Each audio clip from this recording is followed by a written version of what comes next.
누군가가 선물을 준다고 하면 무엇을 받고 싶으세요? 무엇을 받고 싶으십니까? 현금을 받고 싶으십니까? 돈다발을 받고 싶으세요? 아니면 순도 24K 순금을 받고 싶으세요? 아멘 아까 나왔어요. 아멘 나오면 안 됩니다. 여러분, 근데요, 제가 지금 질문한 이 질문이 틀렸어요. 이 질문 자체가 이상한 거예요. 여러분, 선물은 주는 사람 마음입니다. 안 줘도 상관이 없어요. 누군가 선물을 할 때 어떤 목적이 있어서 합니다. 누군가 축하하려고 선물을 하죠. 또 누군가에게 내 마음을 전달하기 위해 선물을 합니다. 오늘 본문에도 선물이라는 단어가 나옵니다. 바울은 오늘 본문 7절에 이렇게 말합니다. 우리 각 사람에게 그리스도의 선물의 분량대로 은혜를 주셨다. 여러분, 이 말씀을 짧게 요약하면 하나님의 사랑받을 조건이 없는, 그리고 그 어떠한 자격도 없는 나에게 하나님이 그리스도의 선물을 주셨다, 이렇게 말하는 거예요. 그것도 각 사람의 분량대로 은혜를 주셨습니다. 그렇다면 하나님께서는 우리에게 어떠한 목적을 가지고 계시길래, 그리고 그 선물을 왜 주실까?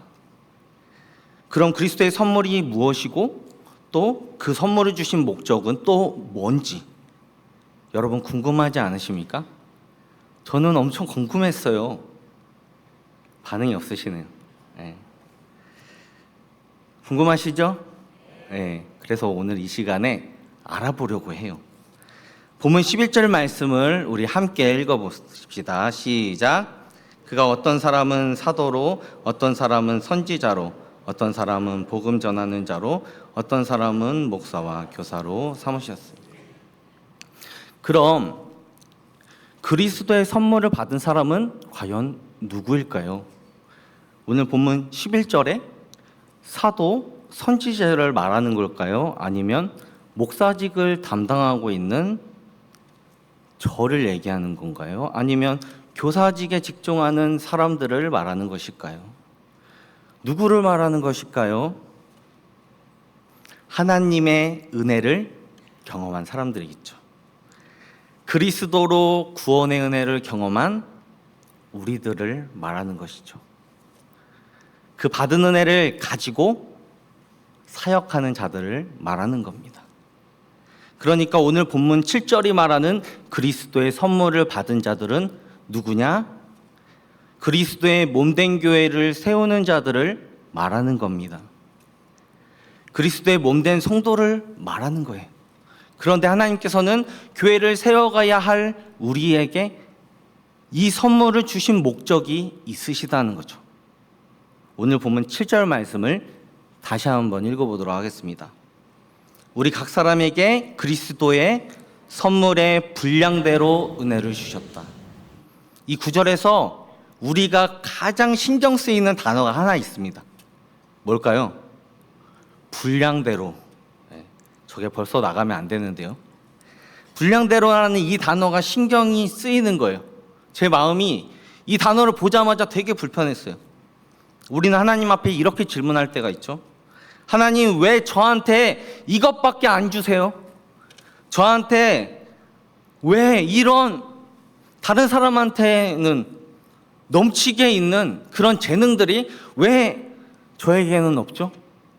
왜 저에게는 찬양 인도하는 그런 은사를 왜 안 주셨어요? 기타 메고 막 찬양 인도하는 거 있잖아요. 저는 못 받았어요. 기타를 아무리 이렇게 현을 만져도 늘지가 않습니다.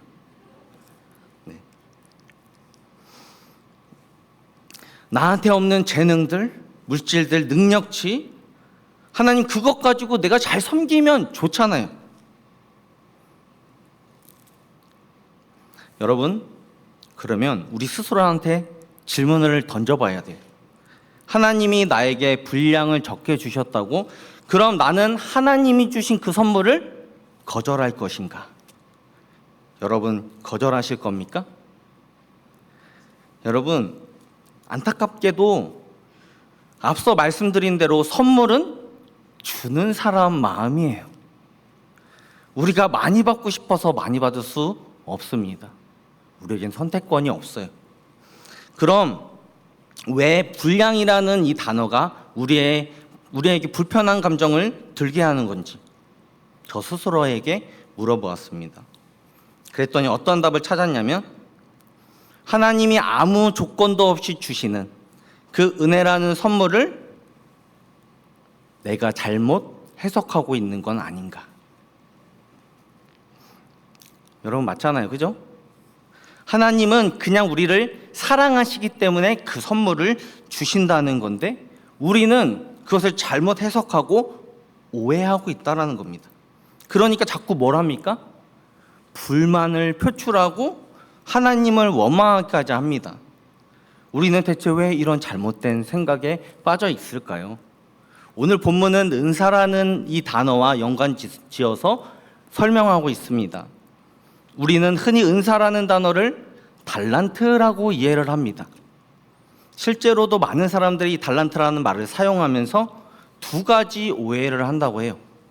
첫 번째는 달란트를 보상의 개념으로 생각한다는 겁니다. 여러분, 제가 어릴 때 주일학교에서 선생님들이 달란트를 많이 줬어요. 예배 시간에 너 말 잘 들었으니까 내가 1달란트 줄게. 목사님 설교에 크게 대답하면 5달란트 줄게. 친구들 전도해 오면 너 10달란트야. 제가 그거에 이제 익숙해지다 보니까 이런 생각을 하게 됐어요. 아, 내가 뭔가 잘해야 교회에서 나를 인정해 주는구나. 아, 내 수고를 좀 보상해 주는구나. 여러분, 제가 이래봐도 모태신앙입니다. 근데 못된 신앙으로 자랐어요. 그런데 이런 못된 신앙이 주님을 만나고 바뀌게 된 거죠. 여러분, 우리 자녀들이 교회에 나와서 예배 드리는 거 당연한 거잖아요. 그죠? 당연하지? 당연한 거잖아요. 그렇죠. 그런데 교회에서는 자꾸 뭘 주는 거예요. 그럼 어떻게 돼요? 그렇게 잘하는 거죠. 못된 신앙으로. 저처럼 말이에요. 나 같은 죄인을 하나님의 자녀 되게 하신 것도 감사한데, 그래서 온전히 하나님을 예배하는 건데, 이 보상이라는 개념에 자녀들이 사로잡혀 있게 되면 이 보상이라는 개념을 자녀들은 악용합니다. 엄마, 나 용돈 올려주면 교회 갈게. 내가 사고 싶은 거 사주면 교회 갈게. 교회 끝나고 맛있는 거 사줄 거지? 여러분, 이렇게 우리 자녀들이 자라야 할까요? 여러분, 안 그래도 물질 만능주의에 살아가는 이 세상에 살아가고 있는 우리 자녀들이 이런 기복신앙을 계속해서 이어간다면 여러분, 안 되잖아요. 그렇죠? 반응을 해주세요. 그러니까 우리는 이 달란트를 보상의 개념으로 이해하면 안 된다라는 겁니다. 두 번째로 이 달란트를 내가 가지고 있는 어떠한 능력이나 재능으로 우리는 그냥 단순하게 생각한다는 겁니다. 사실 은사라는 단어를 영어식 발음으로 하면 탤런트, 발음 좀 안 좋나요? 네. 탤런트예요, 탤런트. 재능이라는 말도 틀린 말은 아닙니다. 그러나 성경이 말하는 본래 달란트는 은사를 말하는 거죠. 그렇다면 성경이 말하는 달란트, 은사의 개념은 무엇인지 우리가 짚고 넘어가 봐야 합니다. 오늘 본문 마태복음 25장 14절 15절 말씀을 우리 함께 읽도록 하겠습니다. 시작.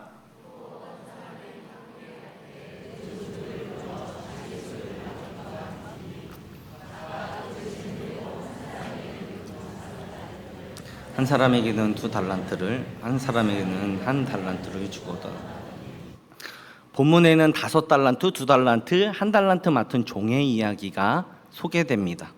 여기서도 제가 방금 전에 불편하다고 했던 이 분량대로라는 이 단어가 뭘로 이렇게 등장하게 되냐면 재능대로라는 단어로 되어 있습니다.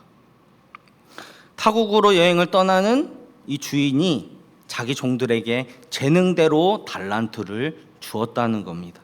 그런데 본문에 나오는 이 달란트가 재능 또는 은사, 힘과 능력으로 해석이 된다면 오늘 본문의 이 구절은 조금 이상해집니다. 각각 재능대로 재능을 줬다. 여러분 좀 이상하죠? 저만 이상한가요? 이상해요? 안 이상해요? 대답을 해주세요. 오늘 본문 에베소서 4장 7절에 분량대로라는 단어의 의미는 본래 척도대로 또는 그의 한계대로라는 의미가 있습니다. 그럼 마태복음 25장 14절 15절에 이 재능대로라는 단어의 의미는 무엇이 되어야 합니까? 각각 그에게 알맞은 대로 딱 필요하게 주셨다. 이 분량대로 단어가 진짜 이런 의미라는 겁니다. 어떠한 것에 분량도 모르고 또 한계와 척도도 모르는 사람들에게 과연 그것의 가치를 모르는 사람들에게 우리가 무엇을 맡길 수 있겠습니까? 맡긴다 한들 그가 그것의 가치를 얼마나 알겠느냐는 겁니다. 오히려 자신에게 왜 이것을 맡겼는지 따져 물을 수도 있겠죠.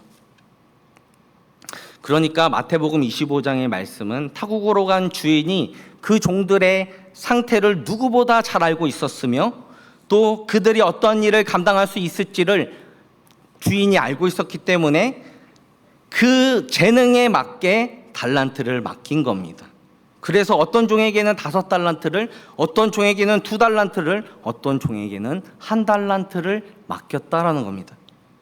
그럼 각각 달란트를 받은 이 세 사람은 어떻게 살아가야 했을까요? 주인의 청지기로 자신에게 준 달란트를 합당하게 사용해서 뭔가 이익을 창출했어야 합니다. 그래서 5달란트 받은 종과 2달란트 받은 종은 주인에게서 받은 이 달란트로 장사를 하죠. 반면에 1달란트 받은 종은 주인에게서 받은 그 달란트를 땅속에 묻어두고 주인이 올 때까지 아무것도 하지 않았습니다. 오랜 시간이 흐른 뒤에 주인이 돌아와 달란트를 받은 종들에게 이렇게 묻습니다. 내가 준 달란트 너 내놔. 여러분 그 다음 내용은 제가 말씀드리지 않아도 여러분들 다 아실 거예요. 여러분 마태복음 25장 24절 25절 말씀입니다. 우리 함께 읽어볼까요? 시작. 와서 이르되 주인이여 당신은 굳은 사람이라 심지 않는 데서 거두고 해치지 않는 데서 모으는 줄을 내가 알았으므로 두려워하여 나가서 당신의 달란트를 땅에 감춰 두었나이다. 보소서 당신의 것을 가지셨나이다. 갑자기 이 주인이 듣기엔 너무 뚱딴지 같은 소리를 하는 거예요. 제가 이 주인의 마음이 너무 답답할 것 같아요. 그래도 이 주인은 인내심이 정말 대단합니다. 계속해서 대화를 이어나가요. 악하고 게으른 종아, 나는 심지 않는 데서 거두고 해치 않는 데서 모으는 줄을 내가 알았느냐?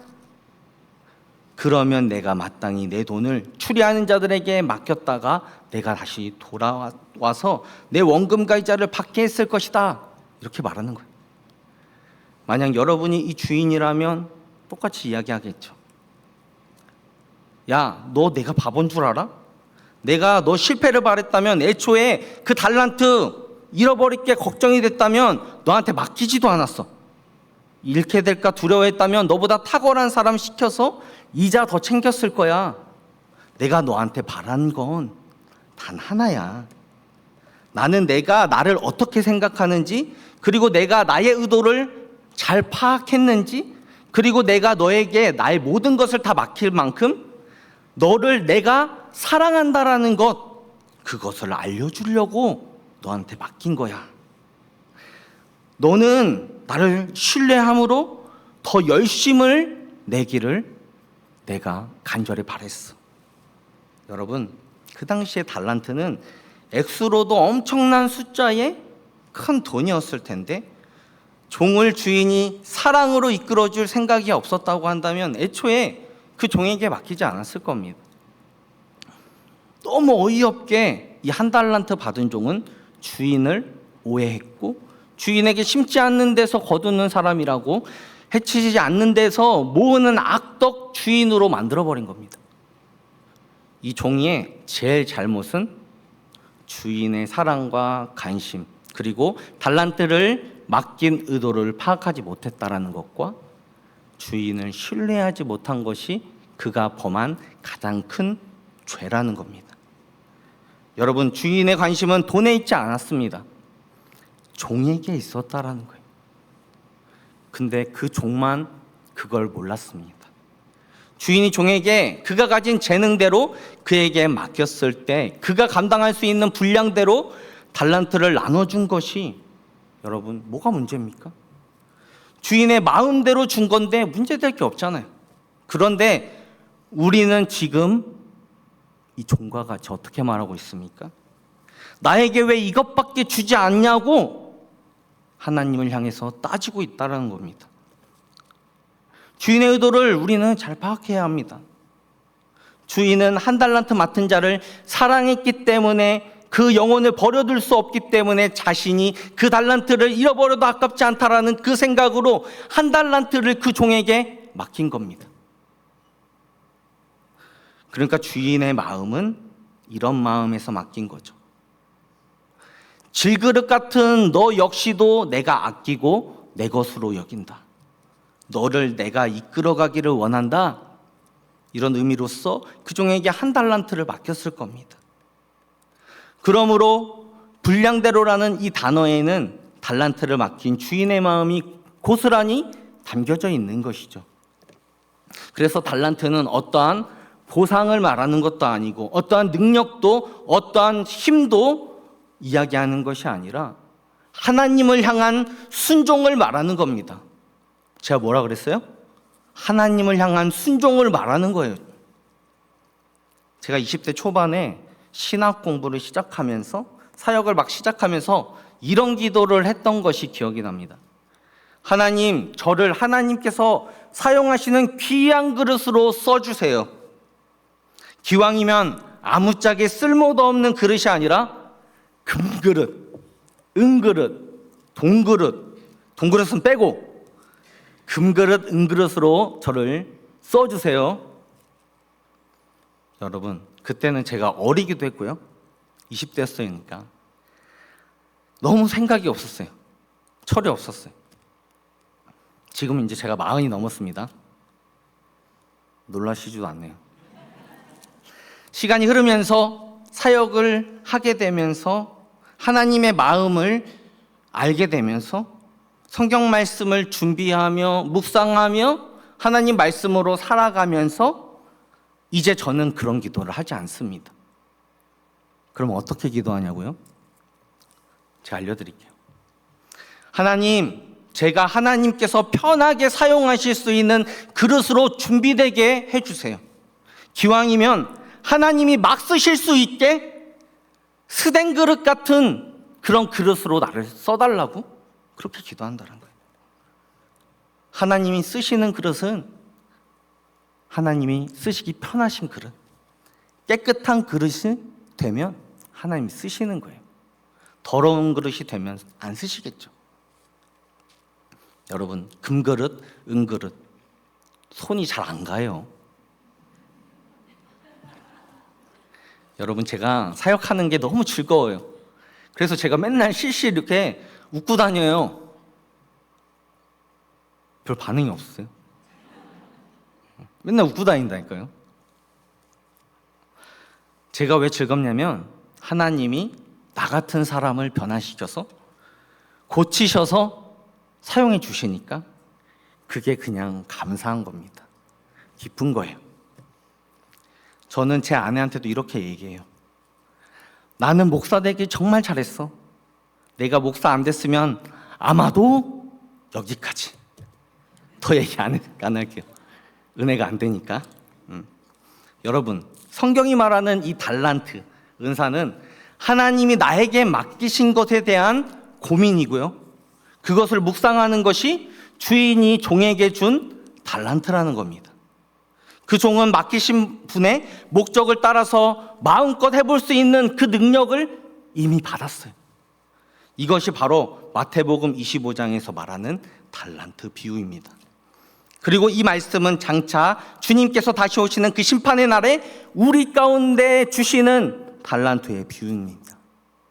그러니까 종이 주인이 맡긴 달란트를 땅속에 묻었다라는 것은 무엇을 의미하는 겁니까? 순종을 땅에 묻었다라는 겁니다. 한 달란트 맡은 종은 성도로 살지 않기를 각오했다라는 겁니다. 그래서 주님께서는 성도로 살지 않기로 한 자들에게 이렇게 말씀하신다는 거예요. 너는 이제 나와 상관없어. 나는 너를 모른다. 우리는 우리에게 선물을 주신 분의 목적, 그분이 그 선물을 우리에게 허락하신 이유를 바르게 이해해야 합니다. 그렇다면 오늘 본문 에베소서 4장에 각 사람의 분량에 맞는 그리스도께서 주시는 선물이란 그런 뭐냐? 제가 이 얘기를 하려고 뺑 돌아왔어요. 자, 결국 제 자리입니다. 에베소서 4장 8절부터 10절 말씀을 우리 함께 읽어보도록 하겠습니다. 시작. 그러므로 이르기를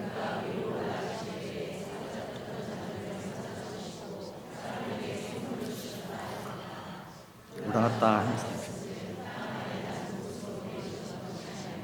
무엇이냐 내리셨던 그가 곧 모든 하늘 위에 오르신 자니 이는 만물을 충만하게 하려 하십니다. 여기서 사로잡혔던 자들을 사로잡으셨다라는 이 표현은 세상에 사로잡혔던 이들을 이제 예수 그리스도께서 이끌어 가신다라는 말입니다. 그리고 올라갔다라는 말은 그분이 내려오셨다라는 말을 반증합니다. 그러니까 예수님께서 친히 죽음의 자리로 내려오셨다는 겁니다. 누구를 위해서요? 우리를 위해서. 예수님의 성육신 사건을 지난주에 임동준 전도사님이 신학 용어로 뭐라고 얘기했을까요? 퀴즈입니다. 제가 사탕 드릴게요. 홍삼 있다. 홍삼 드릴게요. 홍삼. 뭘까요?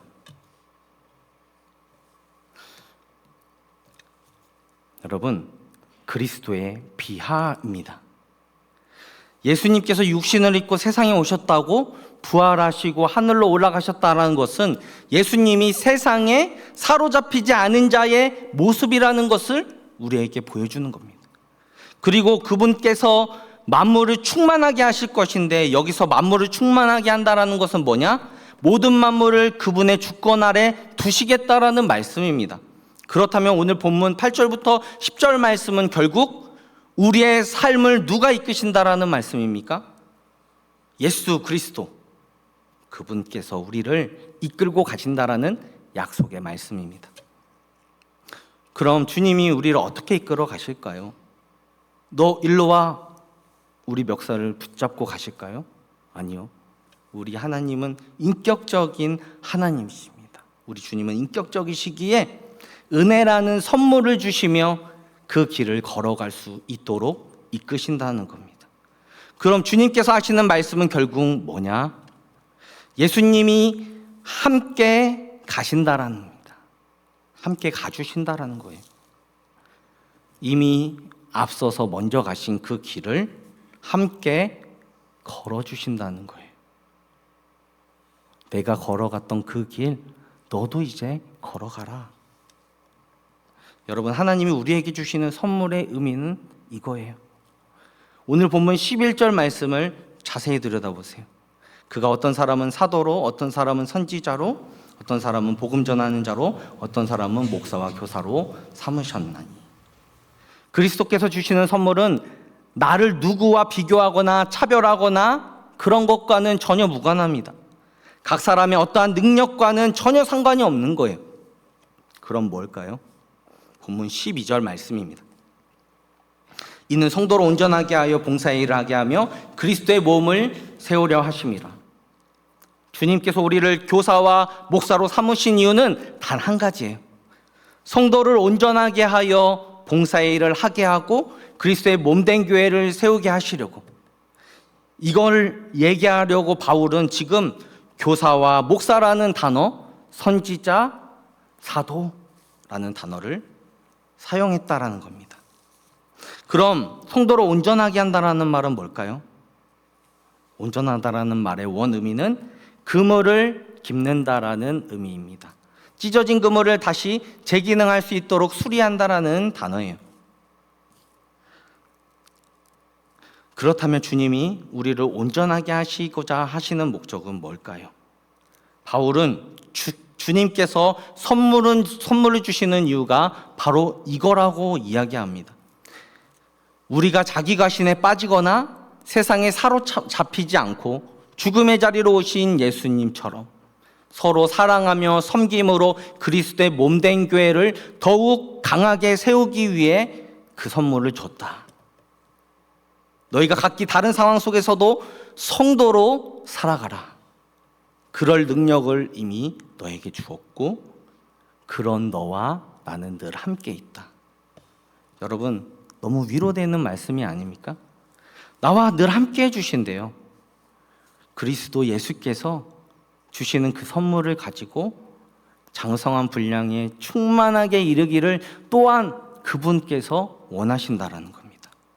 오늘 본문 13절 14절 말씀을 함께 읽겠습니다. 시작.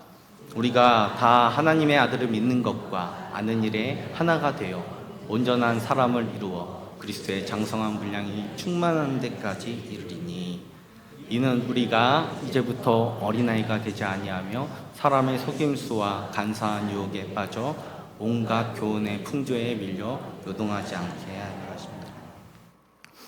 이 말씀은 절대로 사람들의 속임수와 간사한 유혹에 우리 믿음이 흔들리지를 않기를 바라시는 주님의 마음입니다. 이 세상이 말하는 간사한 소리들, 그것에 우리의 믿음이 흔들리지 않아야 합니다. 예를 들어 이런 것들이 있겠죠. 넌 그렇게 왜 억울하게 살아? 너 예수님 믿는다고 하면서 왜 그렇게 불편하게 살아? 그냥 편하게 살아. 사람들이 너 무시하는 거야. 너가 가진 힘과 권력으로 눌려버려. 그러면 너가 편해. 왜 용서를 해? 왜 이해하려고 해? 너도 너 하고 싶은 대로 해. 여러분, 이런 세상의 간사한 소리에 여러분, 우리가 요동하는 자가 되어서는 안 된다는 겁니다. 마치 어린아이와 같은 자라고 말씀하고 있어요. 여러분, 어린아이는요 자기 주관이 없어요. 그래서 누가 이렇게 얘기하면 그대로 합니다. 여러분, 주님께서 우리가 요동하는 자로 살아가기를 원하지 않으세요. 사랑 안에서 참된 것을 하라. 진리만을 말하라 말씀합니다. 오늘 말씀을 정리하겠습니다. 그러므로 우리는 우리 스스로 했던 말들을 되뇌이고 또 곱씹으면서 우리의 고백을 바꿀 필요가 있습니다. 나는 재능이 부족한 사람입니다. 내게는 순종할 힘도 능력도 없습니다. 나에게는 다른 사람들처럼 달란트가 없습니다. 라고 말하면서 하나님이 우리에게 맡기신 그 달란트를 땅 속에 묻어놓지는 않았는지를 우리가 회개하고 이러한 고백으로 바뀌어야 되겠죠. 하나님, 나에게는 아무것도 없습니다. 나는 오직 주님밖에 없습니다. 그리고 하나님이 나에게 선물을 주셨다면 내가 이제 하나님이 주신 그 선물을 가지고 교회를 세우는 일에 헌신하겠습니다. 이런 고백이 되어야 된다는 거죠. 제가 오늘도 하나님이 주신 선물이라는 관점에서 선물이라는 단어를 헬라어로 찾아봤는데요. 시간이 너무 많이 갔어요. 네, 저겁니다. 도레아, 네, 그리고 도레마, 카리스마, 도마. 예수 그리스도를 선물로 받은 성도는요, 생명의 선물을 받았고 그 생명의 선물을 받은 성도는 그리스도 안에서 자라게 됩니다. 그리고 그 선물을 받은 성도는 단순히 재능을 넘어서 특별한 은사 곧 순종을 이루게 하는 선물을 받았으므로 교회를 하나 되게 만드는 그리스도의 몸을 세우게 된다는 겁니다. 바울이 말하는 서로 사랑함으로 이루게 하시는 하나됨의 풍성함의 원리를 우리 가운데 실현해 나갈 수 있도록 우리에게 그 능력을 주신다라는 겁니다. 그러므로 성도를 성도답게 살아갈 수 있도록 이끄는 힘과 능력이 바로 은사인데, 그 은사라는 말은 결국 순종과 연결 지을 수밖에 없다라는 겁니다. 그러므로 이 자리에 있는 우리 모두는 각자에게 하나님께서 맡기신 그 하나님의 은혜의 선물을 이제 교회 그리스도의 몸을 이루는 일에 사용해야 하는 겁니다. 그리스도께서 주시는 선물은 그 선물을 주는 그 주인의 목적을 따라 순종하게 만드는 동력이라는 사실을 우리가 기억하고, 여전히 나는 쓰러지고 연약하여 넘어지고 자주 울며 속상해하며 늘 서운한 감정을 토로하는 여전히 나약한 존재가 바로 나이지만, 때로는 원망도 하고 나쁜 감정도 들지만, 그런데도 성령님이 오늘 나를 이끌고 가신다라는 것, 그것을 내가 믿으니까 오늘도 그 순종의 길, 고난의 길, 믿음의 길을 걸어가는 줄 믿습니다. 우리가 그 길을 걸어가기를 주님께서 원하신다라는 거예요. 내가 앞서갔기 때문에 너가 이제 걸어가. 내가 너와 함께 걸을 거야. 이렇게 믿음의 길을 걸어가는 자들에게 주님이 임마누엘 함께 계신다라는 겁니다. 여러분, 이 시간 우리가 함께 찬양하면서 우리의 마음을 좀 하나님 앞에 올려드렸으면 좋겠어요. 주님은 산 같아서 같이 찬양하도록 하겠습니다.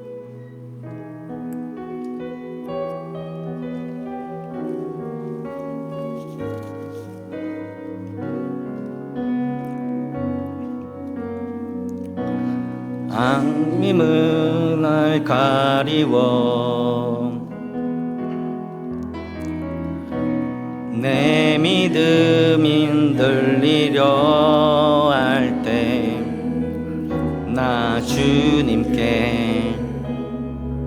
나 주님은 산 같아서 주님은 산 같아서 여전히 그 자리에 계셔 여전히 그 자리에 계셔 눈을 들면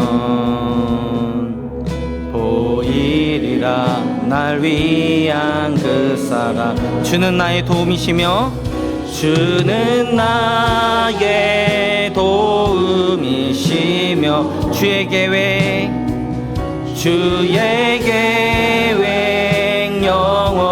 영원하시네 주의 위엄 앞에 주의 위엄 앞에 믿음으로 순종해 예배드리니 주님께서 날 이끄시며 주님께서 날 이끄시며 주가 항상 함께 하시네 주의 사랑 안에 주의 사랑 안에 믿음으로 순종해 예배드리니 이제부터 찬양합니다. 안개가 날 가리워, 안개가 날 가리워, 내 믿음은 들리려 할 때 나 주님께 나아가네. 주님은 산 같아서, 주님은 산 같아서 여전히 그 자리에 계셔, 그 자리에. 눈을 들면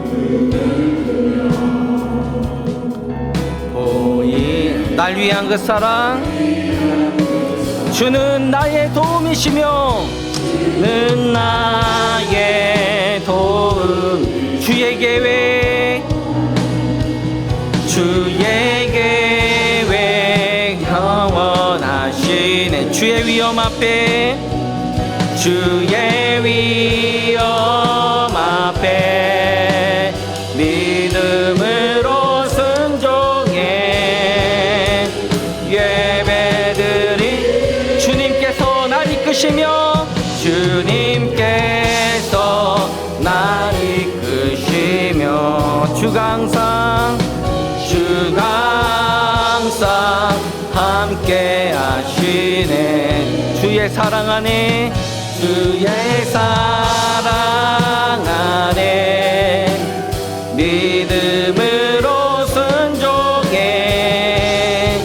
예배. 주는 나의 도움이시며, 주는 나의 도움이시며, 주의 계획 영원하시네. 주의 위엄 앞에 믿음으로 순종해 예배는. 주님께서 날 이끄시며, 주님께서 날 이끄시며, 주가 항상 함께 하시네. 주의 사랑 안에 믿음으로 순종해 예배드리. 영원히 영원히. 우리가 오늘 말씀을 통해서 불량이라는 단어를 불편한 감정으로 가지고 있었다라는 것, 그리고 은사라는 말을 단순히 재능으로 오해했다라는 것, 그리스도께서 우리 각 사람들에게 주신 그 선물은 순종이었다라는 그 사실을 우리로 하여금 하나님께서 알게 하시니 감사합니다.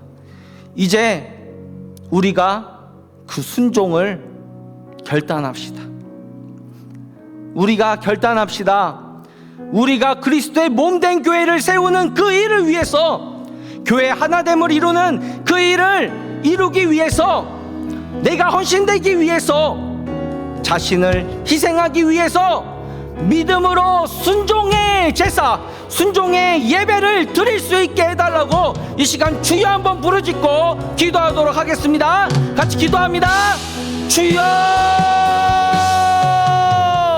오 살아계신 하나님 감사합니다. 우리 가운데 아버지 말씀을 통해서 아버지 독도 하나님, 아버지 독도 불량이라는 단어를 아버지 그동안 우리가 오해하고 있었고 불편해하고 있었고, 아버지 은사라는 그 말을 우리가 단순히 재능으로 이해하고 오해해왔던 우리의 모습들을 아버지 다시금 되돌아봅니다. 그리스도께서 우리 각 사람들에게 주신 그 선물은 아버지 독도 순종이었습니다. 그 순종을 우리에게 선물로 주신 이유가 각자의 믿음의 분량대로 그리스도의 몸된 교회를 세우라고 우리에게 주셨다라는 사실을 우리가 이제 아버지로부터 믿음으로 받아들이고 아버지로부터 결단하게 하여 주옵소서. 아버지, 우리가 순종하겠습니다. 그리스도의 몸된 교회를 세우는 그 일을 위해서 헌신된 그리스도의 사람으로 하나 하나님의 사람으로 살아가겠습니다. 교회 하나됨을 이루는 그 헌신을 이루기 위해 내가 희생할 수 있도록 아버지도 또 순종의 제사를, 순종의 예배를 하나님 앞에 올려드릴 수 있도록 도와주옵소서. 내가 그러한 삶을 살기를 원합니다. 하나님 원하시는 그 모습으로 살아내길 원합니다. 주님, 나를 붙들어 주시옵소서. 나를 인도하여 주옵소서. 나를 붙들어 주옵소서.